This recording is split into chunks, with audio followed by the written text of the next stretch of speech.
الحمد لله نحمده ونستعينه ونستغفره ونعوذ بالله من شرور أنفسنا ومن سيئات أعمالنا من يهده الله فلا مضل له ومن يضلل فلا هادي له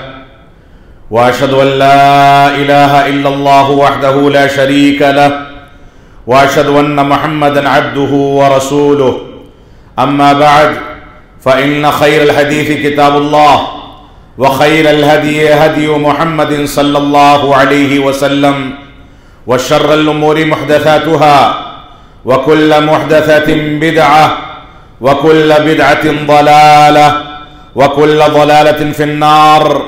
فأعوذ بالله السميع العليم من الشيطان الرجيم بسم الله الرحمن الرحيم يرفع الله الذين آمنوا منكم والذين أوتوا العلم درجات وقال الله تبارك وتعالى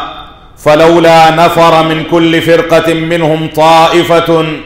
ليتفقهوا في الدين ولينذروا قومهم إذا رجعوا إليهم لعلهم يحذرون۔ محترم سامعین کرام، بزرگان دین، نوجوانان ملت اسلامیہ اور خواتین اسلام، جیسا کہ آپ کو اس بات کا علم ہے کہ رمضان المبارک کے اس آخری جمعہ میں آپ حضرات کے سامنے مدارس اسلامیہ اور علماء اسلام کے مقام، ان کی اہمیت اور مدارس اور علماء اسلام کی اہمیت و ضرورت کے بارے میں تھوڑی دیر کے لیے آپ سے مخاطب ہونے کی جرات کر رہا ہوں۔ اللہ رب العالمین ہم کو شرعی علم کی اہمیت کو سمجھنے، علماء اور طلباء مدارس کی اہمیت کو سمجھنے اور مدارس اسلامیہ جو دین اسلام کے قلعے، دین اسلام کے حدود کی حفاظت کرنے والے، دین اسلام میں اٹھنے والے تمام فتنوں کا دندان شکن جواب دینے والے اور ان مدارس اسلامیہ سے فارغ ہونے والے علماء، طلباء، ائمہ، مفتیان اور فقہا جو ساری دنیا میں انہی مدارس سے کسب فیض کرنے کے بعد اس دنیا کے اندر ہر قسم کے اس میدان میں دین اسلام کی خدمت، دین اسلام کی نشر و اشاعت اور دین اسلام کے دفاع، نہیں عن المنکر کی ذمہ داری کو اٹھانے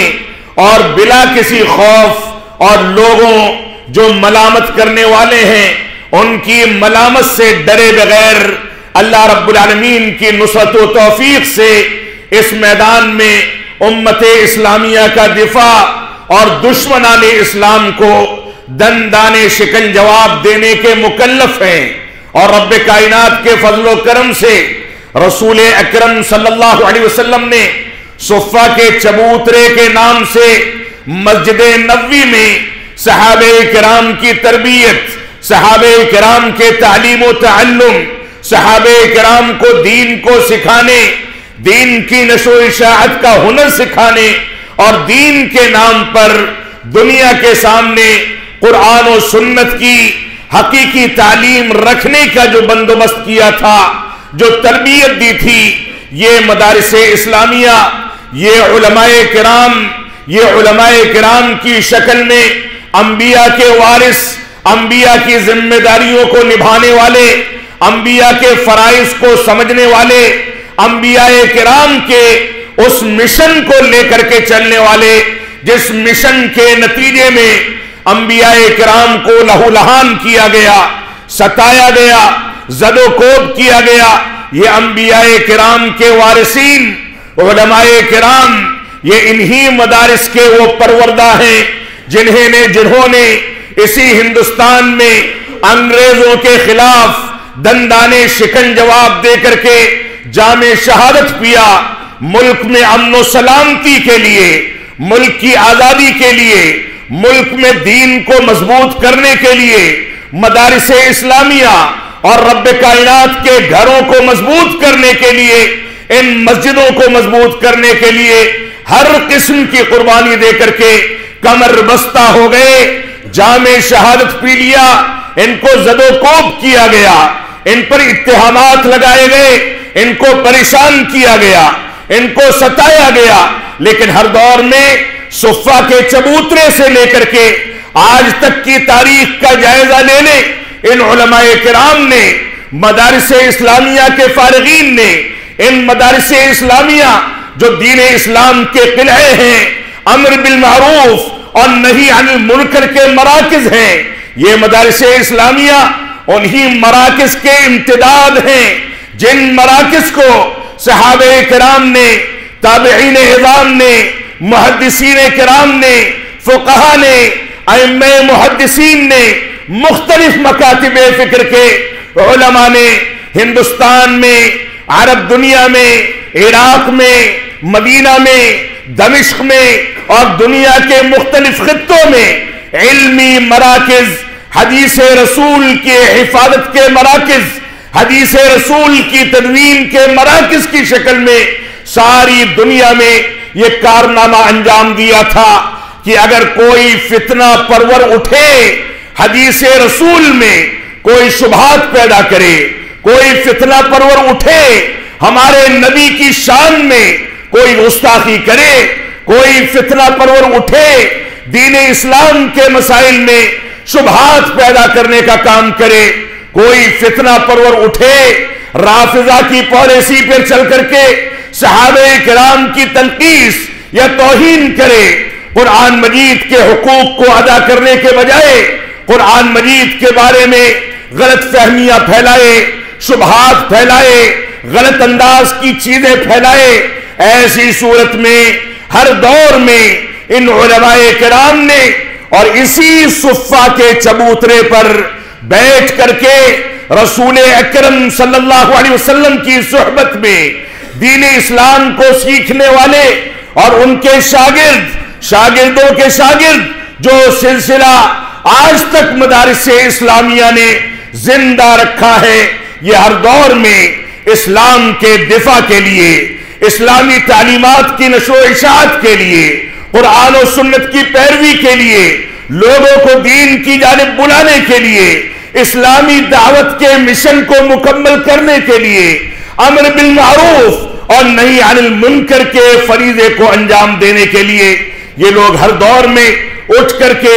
دین کی خدمت کرتے رہے۔ رب کائنات نے اسی وجہ سے فرمایا یرفع اللہ الذین آمنوا منکم والذین اوتوا العلم درجات، اے لوگوں سن لو، رب کائنات نے تم لوگوں میں سے بہت سارے مسلمان ہیں جو دین اسلام پر چلتے ہیں لیکن کوتاہی کا شکار ہو کر کے محض اسلام تک یا بعض عبادات تک محدود ہو جاتے ہیں۔ رب کائنات نے فرمایا یرفع اللہ الذین آمنوا منکم، تم میں بہت سارے مسلمان ایسے ہیں جو عام مسلمان ہیں، لیکن جو لوگ ایمان کے تقاضوں کی تکمیل کرتے ہیں، ایمان کے مطابق زندگی کو ڈھالتے ہیں، ایمان کا حق ادا کرتے ہیں، ایمان کی باریکیوں کو سمجھتے ہیں، جو حقیقی معنی میں اس دنیا میں مسلمان ہونے کے ساتھ ساتھ مومن بھی قرار پاتے ہیں، رب کائنات نے فرمایا یرفع اللہ الذین آمنوا منکم، تم میں ایمان کا حق رکھنے والے،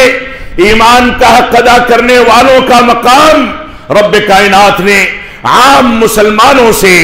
زیادہ بلند رکھا ہے۔ اور آگے فرمایا والذین اوتوا العلم درجات، اور جن لوگوں کو علم دیا گیا، علم شریعت کی دولت سے نوازا گیا، جن کو تفسیر کے اصول سکھائے گئے، جن کو حدیث رسول کو سمجھنے اور پرکھنے کا ہنر سکھایا گیا، جن کو بتایا گیا کہ علم دین کیسے حاصل کیا جاتا ہے، جو حضرات مدارس اسلامیہ میں اپنی زندگی کھپا کر کے کھانے پینے کی تکلیفوں کو برداشت کرتے ہیں، ہر قسم کے مصائب کا سامنا کرتے ہیں، ان لوگوں کے مقام کو رب کائنات نے مزید واضح کر دیا، فرمایا والذین اوتوا العلم درجات، جن کو علم دیا گیا ہے ان کا مقام عام مومنوں سے زیادہ ہے، ان کا مقام، ان کی عظمت عام مسلمانوں سے زیادہ ہے۔ کیونکہ یہ لوگوں کی رہنمائی کرتے ہیں قرآن و سنت کی جانب، یہ لوگوں کو بتاتے ہیں کہ کیا اپنانا ہے، کیا چھوڑنا ہے، یہ لوگوں کو سکھاتے ہیں کہ چلنا ہے تو کیسے چلنا ہے، دیکھنا ہے تو کیسے دیکھنا ہے، پانی پینا ہے تو کیسے پینا ہے، لیٹنا ہے تو اس کے آداب کیا ہیں، علم حاصل کرنا ہے تو اس کے شرائط کیا ہیں، یہ لوگوں کو بتاتے ہیں کہ جب ڈھلان پر اترو تو اس کے آداب کیا ہیں، یہ لوگوں کو بتاتے ہیں کہ چڑھائی پر چڑھو تو اس کے آداب کیا ہیں، یہ لوگوں کو بتاتے ہیں کہ جس رب کائنات نے تم کو حقیر پانی کے ذریعے پیدا کیا، اس رب کائنات کی توحید کا معنی کیا ہے، اس کے شرائط کیا ہیں، اس کے ارکان کیا ہیں، توحید کا مفہوم کیا ہے، توحید کے تقاضے کیا ہیں، یہ لوگوں کو بتاتے ہیں کہ اتباع رسول کا مفہوم کیا ہے، رسول اکرم صلی اللہ علیہ وسلم سے محبت کے تقاضے کیا ہیں، صحابہ کرام کی عظمت کیا ہے، صحابہ کرام کی تنقیص و توہین کرنے والوں کی قباحت اور برائی کیا ہے۔ اس وجہ سے ان کو عام مسلمانوں اور عام مومنوں پر مزید مقام دیا گیا، تو فرمایا والذین اوتوا العلم درجات، جن لوگوں کو علم دیا گیا ان کا مقام مزید عظیم رکھا گیا، ان کے درجات مزید بلند کیے گئے۔ اور دوسری آیت کریمہ میں نے جو آپ کے سامنے تلاوت کی، اس میں اللہ رب العالمین نے ارشاد فرمایا فلولا نفر من كل فرقة منهم طائفة ليتفقهوا في الدين ولينذروا قومهم اذا رجعوا اليهم لعلهم يحذرون۔ رب کائنات نے فرمایا تم میں سے ایک گروہ، ایک جماعت ایسی ہونی چاہیے جو نکلے رب کائنات کے دین کو سیکھنے کے لیے، جو نکلے قربانیاں دے، اپنے ماں باپ کو چھوڑ دے، قربانی پیش کر دے، ایثار و قربانی کا جذبہ لے کر کے 10 سال 20 سال کے لیے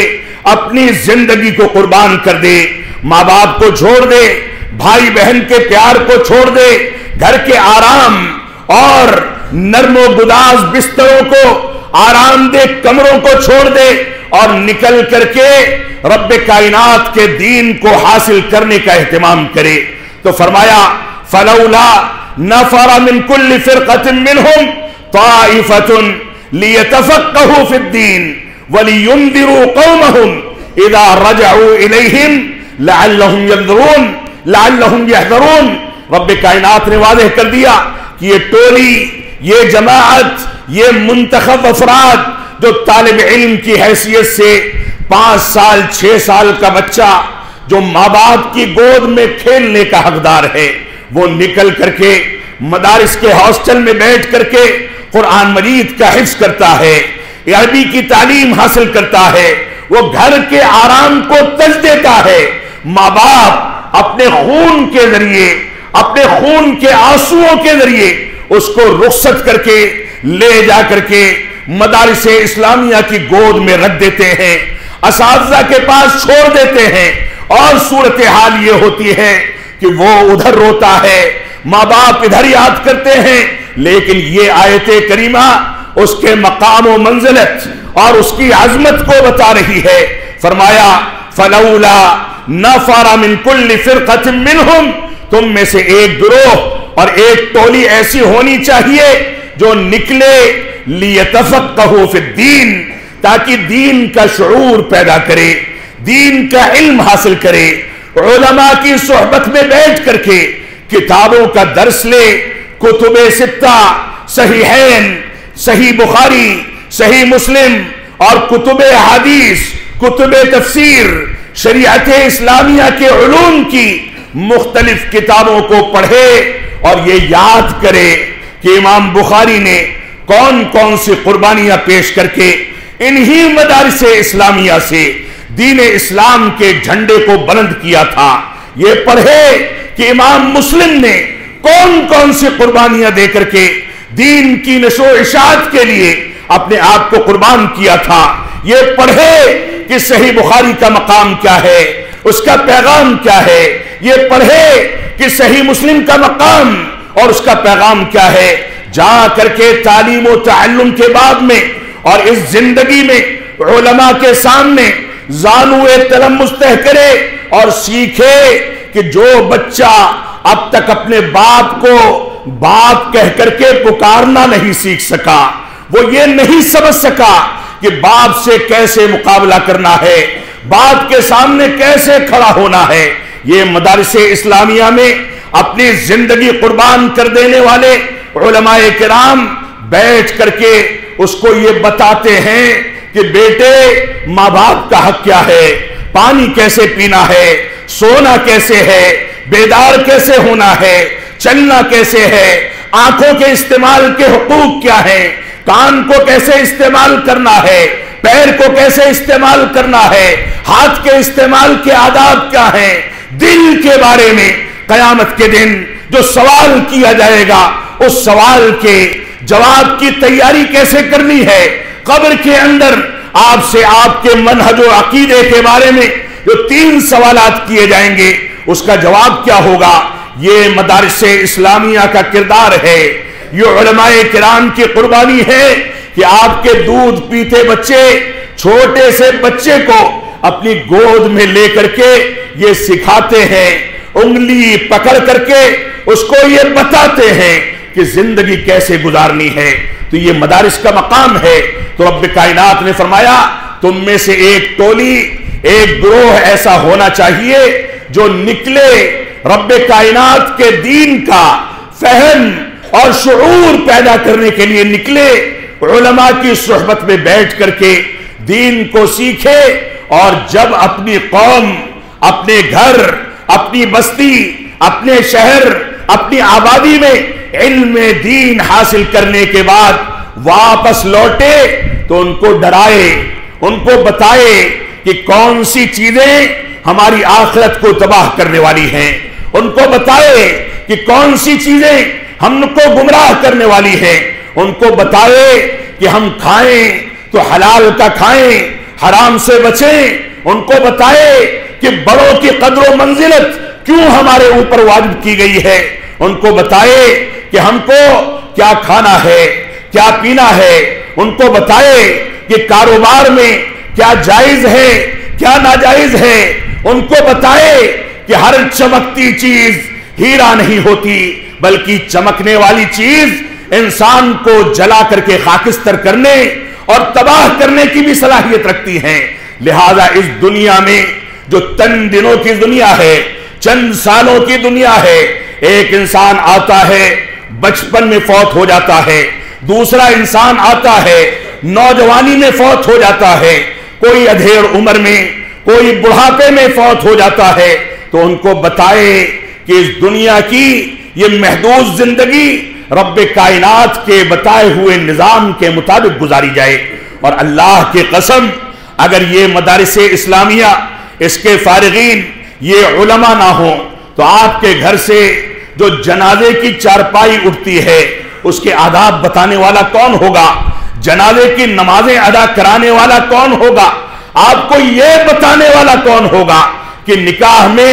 خطبۃ الحاجہ پڑھنے کے بعد ایجاب و قبول کے آداب کیا ہیں، آپ کو یہ بتانے والا کون ہوگا کہ آپ کی زندگی میں آپ کو کیا اپنانا ہے، کیا چیزیں چھوڑنی ہیں۔ لہذا ان مدارس اور ان علماء کے مقام، ان کی عظمت، ان کی اہمیت کو آج کے دور میں ہمارے ہی درمیان اٹھنے بیٹھنے والے بعض افراد ان مدارس کو شعوری یا غیر شعوری طور پر کمزور کرنے کے مشن پر چل پڑے ہیں۔ اگر یہ کمزور پڑ گئے تو اللہ کی قسم نہ کل منبر و محراب کے لیے آپ کو علماء ملیں گے، اللہ کی قسم نہ جنازہ پڑھانے والے آپ کو ائمہ ملیں گے، نہ نکاح کا خطاب کرنے والا کوئی عالم دین ملے گا۔ اور یہی وجہ ہے کہ حسن بصری رحمت اللہ علیہ فرماتے ہیں لولا العلماء لکان الناس مثل البہائم، اگر یہ علماء نہ ہوتے، اور میں کہوں گا یہ مدارس اسلامیہ نہ ہوتے، جو علماء کو تیار کرنے کی فیکٹریاں ہیں، یہ مدارس نہ ہوتے، یہ علماء نہ ہوتے، تو حسن بصری رحمت اللہ علیہ فرماتے ہیں لکان الناس مثل البہائم، تو لوگ چوپایوں کے مانند ہوتے، چلتے پھرتے کہاں پیشاب پخانہ کرنا ہے یہ علم بھی نہ ہوتا، کس سے کیسے گفتگو کرنی ہے یہ آداب بھی معلوم نہ ہوتے، لوگوں کا سامنا کیسے کرنا ہے اس سے بھی واقف نہ ہوتے، کاروبار کیسے کرنا ہے، حلال و حرام کی تمیز کیسے کرنی ہے اس سے بھی واقف نہ ہوتے، لباس کیسا پہننا ہے کیسا نہیں پہننا، ننگے پن اور بے حیائی کے اندر کیا برائیاں ہیں، شرک کی کیا قباحت ہے، بدعت کی کیا قباحت ہے، خرافات کی کیا قباحت ہے، دین سے دوری کی کیا قباحت ہے، اگر یہ علماء نہ ہوتے تو چوپایوں کے مانند ہم زندگی گزار کر کے اس دنیا سے جاہلوں کے طریقے سے گزر جاتے، نہ ہمارا کوئی مقام ہوتا نہ کوئی اہمیت ہوتی۔ اس وجہ سے ہماری ذمہ داری ہے کہ علماء اور مدارس اسلامیہ کے مقام کو سمجھیں۔ ابو ہریرہ رضی اللہ تعالیٰ عنہ فرماتے ہیں من سلک طریقا یلتمس فیہ علما سہل اللہ بہ طریقا الی الجنہ، فرمایا جو آدمی اللہ رب العالمین کے راستے میں جہاد کرتا ہے یا رب کائنات کے راستے میں علم شریعت کے حصول کے لیے نکلتا ہے، علم کو حاصل کرنے اور شریعت کو سیکھنے کے راستے پر نکلتا ہے، تو رب کائنات اس کے لیے جنت کے راستے کو آسان فرما دیتا ہے، کیونکہ علم کے حصول کا یہ راستہ یہ وہ شاہراہ جنت ہے جو انسان کو جنت تک پہنچاتا ہے، یہ وہ پاکیزہ راستہ ہے جو انسان کو بتاتا ہے کہ وَأَنَّ هَذَا صِرَاطِي مُسْتَقِيمًا فَاتَّبِعُوهُ وَلَا تَتَّبِعُوا السُّبُلَ، کہ یہی میرا سیدھا راستہ ہے، اس کی پیروی کرو اور دائیں بائیں کے شیطانی راستوں کی پیروی نہ کرو۔ رسول اکرم صلی اللہ علیہ وسلم نے اس آیت کریمہ کی شرح و تفسیر کرتے ہوئے صحابہ کرام کو بتایا، ایک لکیر کھینچ دی، لکیر کے دائیں اور بائیں جانب کئی ساری لکیریں کھینچ دی، اور اس کے بعد فرمایا وَأَنَّ هَذَا صِرَاطِي مُسْتَقِيمًا، یہ میرا مستقیم اور سیدھا راستہ ہے، یہ میرا صراط مستقیم ہے، فَاتَّبِعُوهُ، اس پر چلو۔ یہ راستہ تم کو بتاتا ہے کہ قرآن کیا کہتا ہے، یہ راستہ تم کو بتاتا ہے کہ حدیث رسول کا فرمان کیا ہے، یہ راستہ تم کو بتاتا ہے کہ صحابہ کرام کا فہم اور صحابہ کرام کا اسوہ اور اسلاف اور سلف صالحین کا منہج کیا ہے، یہ راستہ تم کو صراط مستقیم پر لے کر کے چلے گا، اور اس کی انتہا جنت میں داخلے کے ساتھ کی جاتی ہے۔ اور اس کے بعد دائیں اور بائیں کی لکیریں کھینچ کر کے رسول اکرم صلی اللہ علیہ وسلم فرمایا وَلَا تَتَّبِعُوا السُّبُلَ، ان دائیں اور بائیں کے شیطانی راستوں پر نہ چلو، شیطانی راستوں پر چل کر کے اپنے ایمان و اسلام کو تباہ نہ کرو، داؤں پر نہ لگاؤ، کیونکہ یہ شیطانی راستے آج کے دور کی تعبیر دیکھی جائے تو کہیں رافضیت کے راستے پر جاتے ہیں، کہیں ماتریدیت کے راستے پر جاتے ہیں، کہیں عقل و فہم کو شریعت پر ترجیح دینے کے راستے پر لے جاتے ہیں۔ یہ راستے جو شیطانی راستے ہیں یہ قرآن و سنت کے انکار کے راستے ہیں، قرآن و سنت کی توجیہ و تعویل کے راستے ہیں، یہ تقلید شخصی کے راستے ہیں۔ یہ شیطانی راستے انسان کو قرآن و سنت اور صحابہ کرام کے اسوے اور منہج سلف کے خلاف ہر راستے پر لے جا کر کے گمراہ کرتے ہیں۔ اور اس بات کو سمجھ لیں کہ ان دائیں اور بائیں کے راستوں میں بہت ساری اچھی باتیں بھی ہوتی ہیں، لیکن شیطان ان اچھی باتوں کو کسی خراب بات تک لے جانے کا ذریعہ بناتا ہے۔ آپ کے سامنے وہ مثال ہونی چاہیے، اور یہ مثال آپ کے سامنے علماء ہی پیش کریں گے، مدارس اسلامیہ کے فارغین ہی پیش کریں گے کہ شیطان ایک انسان کے پاس آتا ہے اور کہتا ہے کہ تجھے کس نے پیدا کیا، تجھے کس نے پیدا کیا، تجھے کس نے پیدا کیا، بار بار سوال کرتا ہے۔ انسان جواب دیتا ہے کہ مجھ کو میرے رب نے پیدا کیا ہے، میرے اللہ نے پیدا کیا ہے، میرے پالنہار نے پیدا کیا ہے۔ شیطان کچھ دنوں تک اس پر یہی کام کرتا ہے، توحید کی بنیاد پر اس کا یہ سوال، توحید کی بنیاد پر اس کو ملنے والا یہ جواب ایسے ہی چلتا رہتا ہے، اور ایک دن ایسا آتا ہے کہ وہی شیطان سوال کرتے کرتے اچانک شبہات ڈال کر کے یہ سوال کرتا ہے کہ تجھے تو تیرے رب نے پیدا کیا ہے، یہ تو بتا تیرے رب کو کس نے پیدا کیا ہے؟ تو ہر وہ چیز جو بھلائی کا راستہ دکھتی ہو، ہر وہ چیز جو اچھی نظر آتی ہو، ہر وہ چیز جس میں خیر کا پہلو آپ کو نظر آتا ہو، اس کو خیر نہ سمجھیں، وہ شر تک پہنچانے کا ذریعہ بھی ہو سکتا ہے۔ اس وجہ سے دین کو سیکھنا ہے تو علماء سے جڑیں، دین کو سیکھنا ہے تو اپنے بچوں میں، نئی نسلوں میں بعض بچوں کو مدارس اسلامیہ کے لیے خاص کر دیجئے کہ وہاں سے فارغ ہو کر کے وہ گھر کا مولوی بن جائے، خاندان کا مولوی بن جائے، کم از کم آپ کے گھر کو، آپ کے خاندان کو، آپ کی ذات کو بحیثیت باپ کے آگ کو اور آپ کے متعلقین کو جہنم کی آگ سے اگر بچائے گا تو یہی مدارس اسلامیہ کا فارغ التحصیل ایک بچہ بتائے گا۔ اور آپ تجربات کی دنیا میں چلے جائیں، آپ دیکھ لیں، معاشرے کا سروے کر لیں، ہمارے گھروں میں ہمارے سرپرست ایک بچے کو دنیاوی تعلیم کے لیے، بڑی سے بڑی ڈگری دلانے کے لیے، ڈاکٹر انجینئر بنانے کے لیے، عصری علوم اور ماڈرن تعلیم کے انتخاب کے نتیجے میں اس کو پڑھاتے ہیں، لکھاتے ہیں، قابل بناتے ہیں، اور دوسری جانب ان کا ایک بچہ کسی مدرسے کا فارغ ہو کر کے عالم دین بنتا ہے۔ جب ان ماں باپ کو بڑھاپے کی لاٹھی کی ضرورت ہوتی ہے تو کون سا بچہ سہارا دیتا ہے؟ کون سا بچہ خدمت کرتا ہے؟ کون سا بچہ سمجھتا ہے کہ ماں باپ کا مقام کیا ہے، رب کائنات کا حکم کیا ہے، ماں باپ کی عظمت کیا ہے؟ اگر یہ مدارس اسلامیہ کے فارغین نہ ہوں تو ماں باپ کو دھکے دے کر کے گھر سے نکال کر کے اولڈ ایج ہوم میں بھرتی کرا دیا جائے۔ دنیا اس تباہی کے منظر کو ہر جگہ محسوس کر رہی ہے۔ اگر آپ کو آرام چاہیے، سکون و اطمینان چاہیے تو ان مدارس سے جڑیں،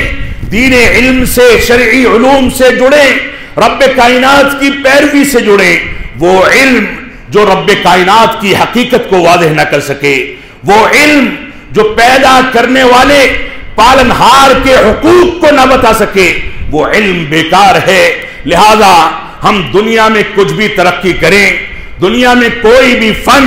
اور ہنر حاصل کریں، ساتھ میں شریعت اسلامیہ کا علم حاصل کر کے اس کے مطابق زندگی گزارنا، یہ بھی ہماری بنیادی ذمہ داری ہے۔ تو ہماری ذمہ داری ہے کہ ہم مدارس اور علماء کے مقام کو سمجھیں۔ اللہ کے نبی صلی اللہ علیہ وسلم نے فرمایا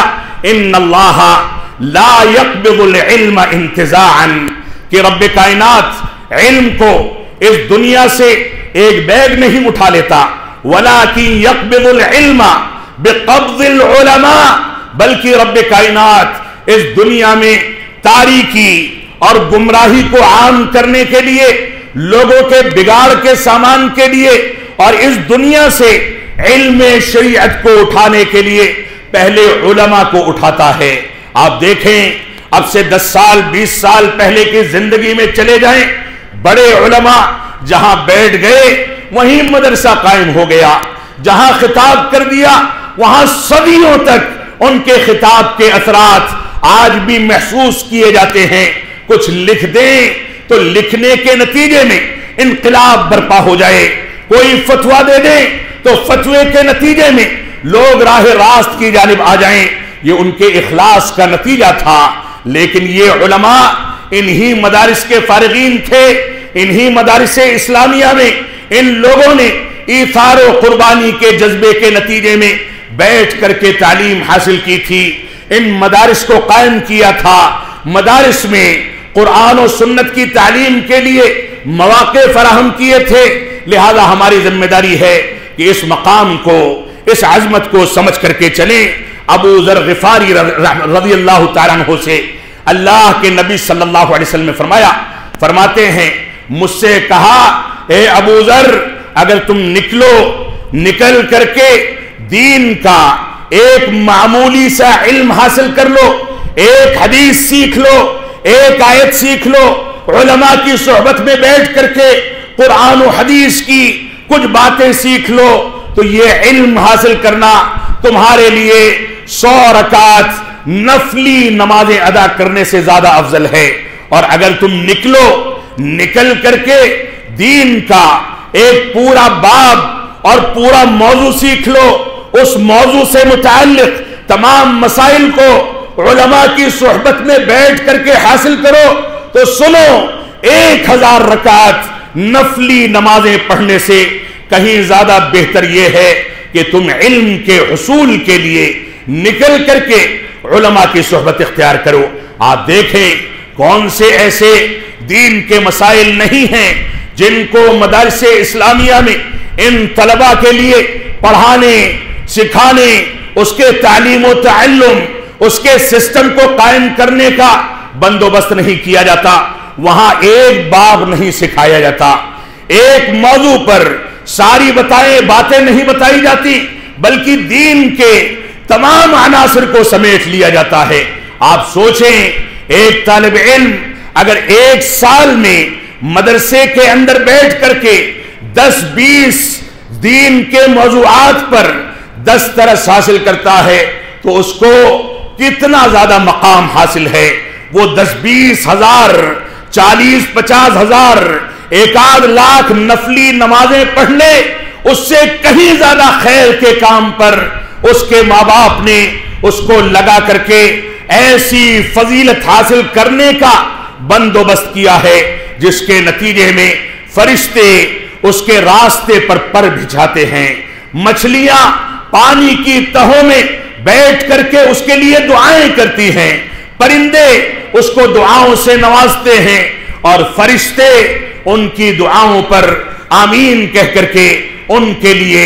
دعاؤں کی قبولیت کا سامان کرتے ہیں۔ تو یہ مدارس اسلامیہ اور مدارس اسلامیہ سے فارغ التحصیل علماء کرام کا مقام ہے۔ اسی وجہ سے بہت سارے علماء نے، اسلاف امت نے یہ بات کہی ہے کہ جالس العلماء الاحیاء والاموات، اے لوگوں سن لو، علماء کی صحبت اختیار کرو، علماء کی مجلسوں میں بیٹھو، علماء سے دین کو حاصل کرنے کے لیے ان کو لازم پکڑو، ان کی مجلسوں کو لازم پکڑو، چاہے وہ زندہ ہوں، چاہے مر گئے ہوں، چاہے انتقال کر گئے ہوں، زندہ ہیں تو ان سے صحبت اختیار کر کے دین کو سیکھو، گزر گئے ہیں تو ان کے شاگردوں سے، ان کی لکھی ہوئی کتابوں سے، ان کے دیے ہوئے فتووں سے دین کو حاصل کر کے اپنے لیے آخرت کا ذخیرہ تیار کرو۔ ہماری ذمہ داری ہے کہ ہم اس نزاکت کو سمجھیں۔ اور حسن بصری رحمت اللہ علیہ ایک دوسرے مقام پر فرماتے ہیں الدنیا کلھا ظلمۃ، یہ دنیا پوری کی پوری تاریکی ہے، اندھیرا ہے، گمراہی ہے، گمراہی کا سامان ہے، شیطان کا ہتھ کنڈا ہے، الا مجالس العلماء، سوائے علماء کی مجلس کے۔ علماء کی مجلس یہ نور ہے، آپ کا بیڑا پار کرنے کا سامان ہے، آپ کو راہ ہدایت دکھانے کا سامان ہے۔ لہذا علماء کی مجلس کو ان کی زندگی میں، ان کی زندگی کے بعد لازم پکڑا جائے۔ لیکن یہ دور جو فتنوں کا دور ہے، یہ دور جو دین کے نام پر لوگوں کو دھوکہ دینے کا نام ہے، یہ دور جو روئے بلا کا دور ہے، یہ دور جو سوشل میڈیا اور کیمرے کا دور ہے، یہ دور جو ٹیلی ویژن کا دور ہے، یہ دور جو اسراف و تبذیر اور فضول خرچی اور چمک دمک کا دور ہے۔ اس دور میں رسول اکرم صلی اللہ علیہ وسلم نے اس کے بارے میں 1450 سال پہلے یہ پیشین گوئی فرما دی تھی کہ سیأتی علی الناس سنوات خداعات، کہ عن قریب لوگوں کے درمیان دھوکہ دھڑی کے سال اور ایام آئیں گے، ایسے ایام آئیں گے جب ان کو دھوکہ دیا جائے گا، گمراہ کیا جائے گا، دین کے نام پر، اللہ اور اس کے رسول کے نام پر گمراہی کا راستہ دکھایا جائے گا، شیطان رجیم کا وہ اسلوب اختیار کیا جائے گا کہ تم کو کس نے پیدا کیا اور اس کے بعد تمہارے رب کو کس نے پیدا کیا. تو فرمایا دھوکہ دھڑی کے ایام آئیں گے اور اس میں سچائی کو جھوٹ، جھوٹ کو سچائی کہا جائے گا، امانت داری کو خیانت اور خیانت کو امانت داری کہا جائے گا. صحابہ کرام نے پوچھا کہ یہ دور کب آئے گا؟ تو آپ نے فرمایا اس دور میں رویبضہ غالب آ جائیں گے. رویبضہ وہ غیر علماء جنہوں نے مدارس اسلامیہ سے یا علماء کی صحبت میں بیٹھ کر کے علم شریعت حاصل نہیں کیا ہے، اس کے باوجود مسند فتویٰ پر کیمرہ لگا کر کے بیٹھتے ہیں، اس کے باوجود قوم کی رہنمائی چاہے غلط ہو یا صحیح ہو کرنے کی ذمہ داری اٹھاتے ہیں. اس کے باوجود پیسہ کمانے کے لیے، ٹی آر پی کے لیے، شہرت طلبی کے لیے، دنیا کے اندر چھا جانے کے لیے وہ دو مختلف انداز کے اسالیب اختیار کرتے ہیں. صحابہ کرام نے پوچھا یہ رویبضہ کون لوگ ہوں گے؟ تو آپ نے فرمایا الرجل التافہ، ایسا آدمی جو گم ہے، ایسا آدمی جو بدعتی ہے، ایسا آدمی جو دین کے بارے میں گہرائی کے ساتھ معلومات نہیں رکھتا لیکن لوگوں کے عام مسائل میں ان کی رہنمائی کرتا ہے، ان کو فتوے دیتا ہے، ان کو باتیں بتاتا ہے. تو یہ مدارس اسلامیہ اس جہالت پر قدغن لگانے والے مرکز ہیں. اللہ کے واسطے ان مدارس کو کمزور نہ ہونے دیا جائے، اللہ کے واسطے ان علماء کو بے یار و مددگار نہ چھوڑا جائے، اللہ کے واسطے ان کو مضبوط کیا جائے. اگر یہ مضبوط نہیں ہوئے تو ان مسجدوں میں، ان مدارس میں، ان جگہوں پر کوئی درس دینے والا، خطبہ دینے والا، آپ کی صحیح رہنمائی کرنے والا نہیں ملنے والا ہے. یہ مدارس اسلامیہ کا احسان عظیم ہے کہ آپ کے بچے کو لے جا کر کے ماجھتے ہیں، اس کی تربیت کرتے ہیں، اس کو صحیح برے کا فرق بتاتے ہیں اور بتا کر کے اس کو لا کر کے آپ کے پاس بطور امانت واپس کر دیتے ہیں کہ یہ بچہ اب مسجدوں کی زینت بنے گا، مسجدوں میں چٹائیاں توڑے گا، مسجدوں میں بیٹھ کر کے لوگوں کی رہنمائی کرے گا، لوگوں کی دینی امور میں سوالوں کا جواب دے گا. لہذا ان مدارس کو کمزور نہ ہونے دیا جائے. اگر یہ مدرسے کمزور ہو گئے تو رسول اکرم صلی اللہ علیہ وسلم کے دور میں اٹھنے والا مدارس اسلامیہ کا صفہ کے چبوترے کی شکل میں جو مشن اٹھا تھا، جس پر ابو ہریرہ بے ہوش ہو جایا کرتے تھے، صحابہ کرام ایثار و قربانی کے جذبے سے آ کر کے دین کو حاصل کیا کرتے تھے، اگر یہ مدارس اور یہ علماء کمزور ہو گئے تو اللہ کی قسم